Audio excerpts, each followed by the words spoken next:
ಏನೆ ತಾಯಾಸೆ ಏನೆ ಬಾ ಬಿಡಿಸು ಈ ಒಗಟನು ಓ ಮೂದೇನು ನಾರಿಯನು ರಾಗಿ ಹೊಲದಾಗೆ ಖಾಲಿ ಗುಡಿಸಲು ಗುಡಿಸಲಿಗೆ ಹೋದೆ ಮಾತು ಕೇಳಲು ತನ್ನ ಪತಿರಾಯನಿಗೆ ತಿನ್ನಿಸಲು ತಂದ ಜೇನು ತಿಂದೆ ಮಾತು ಕಲಿಯಲು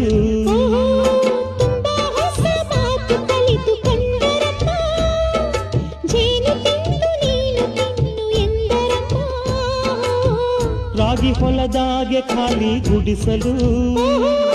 ಗುಡಿಸಲಿಗೆ ಹೋದೆ